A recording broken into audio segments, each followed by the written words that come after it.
Assalamualaikum warahmatullahi wabarakatuh. Halo sahabat tani, bagaimana kabar kalian hari ini? Semoga semuanya sehat dalam lindungan Allah Subhanahu wa Ta'ala.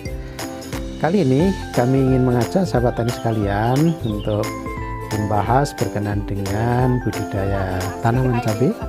Tapi kali ini kita coba membahas bekas tanaman cabai untuk kita tanami kembali dengan tanaman cabai. Usaha ini lumayan berisiko, utamanya berkenaan dengan siklus hama dan penyakit yang tidak mudah kita atasi, baik itu jamur, baik itu trip, baik itu hama dan penyakit yang biasa menyerang pada tanaman cabai. Namun demikian, kalau kita ketemu satu kondisi di mana lahan kita masih bagus, mulsanya juga belum banyak yang rusak, belum banyak yang berlubang, di sisi yang lain sisa pupuknya juga masih lumayan banyak, apalagi kalau kita perhitungkan harus bongkar lahan, perlu waktu, perlu biaya, tentu ini menjadi pertimbangan yang akhirnya kita perlu memanfaatkan lahan bekas tanaman cabai, perlu ditanami kembali dengan tanaman cabai. Maka ada beberapa upaya yang bisa kita lakukan meskipun lahan bekas cabai, tapi masih bisa produktif untuk tanam cabai kembali. Maka melalui tayangan ini mari kita simak dari awal sampai akhir bagaimana agar dalam kita menanam cabai meskipun lahan bekas tetapi berproduksi maksimal tentunya. Selamat mengikuti.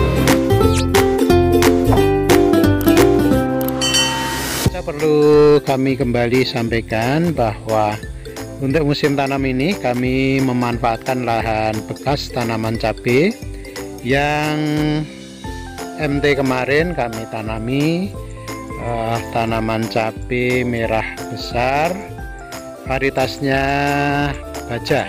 Kemudian karena mulsa yang masih bagus, lahannya pupuknya juga masih kita pandang masih cukup lumayan banyak, sehingga kita manfaatkan kembali untuk menanam cabai. Untuk bisa memanfaatkan lahan janda bekas tanaman cabai untuk bisa ditanam cabai kembali, ini memang perlu perlakuan yang agak berbeda dari biasanya, sehingga ada hal-hal yang mesti kita siapkan. Hal-hal yang mesti kita perhatikan, yang pertama pastikan untuk memilih bibit yang bervarietas yang bagus. Jadi pilihkan bibit yang bagus, yang tahan terhadap serangan hama maupun penyakit, juga supaya diadakan gilir varietas ya. Jadi kalau kemarin kita tanam varietas cabai A, lah sekarang ganti dengan cabai jenis B dan seterusnya. Yang selanjutnya, yang kedua, begitu selesai untuk panen MT kemarin, bekas tanaman cabai kita kemas, kemudian lahan kita bersihkan semaksimal mungkin. Dari bekas tanaman kemarin itu kita buang jauh atau kita bakar, sehingga setelah kita bersihkan lahannya dari sisa-sisa tanaman yang kemarin, kemudian kita buat lubang tanam. Yang lubang tanam ini kita pindahkan dari lubang tanam semula. Jadi kalau kemarin kita tanam di samping kanan kiri dengan jarak tanam 60, kemudian satu gulutan kita tanami 2 berjajar.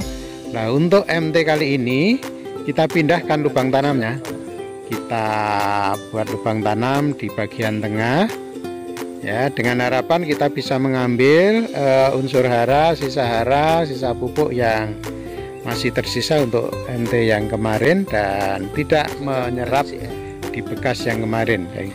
Kemudian sebelum ditanami, yang pertama kita siapkan lubang tanam agak dalam. Berikutnya nanti kita kasih kompos atau pupuk organik yang sudah kita siapkan beberapa waktu yang lalu.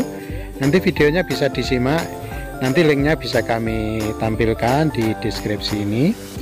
Yang selanjutnya, untuk merangsang pertumbuhan dari bibit yang baru itu sebelum tanam tetap kita aplikasikan pupuk NPK 16 ya, atau biasa menggunakan pupuk mutiara yang kita campur dengan karboveran. Hal ini menjadi hal yang penting sebab seringkali muncul hama, utamanya serangga pengerat batang ya. Biasanya akan muncul jangkrik atau belalang atau pengerat batang, yang ini bisa merugikan bagi para petani saat pertumbuhan awal. Di sisi yang lain untuk memacu pertumbuhan awal.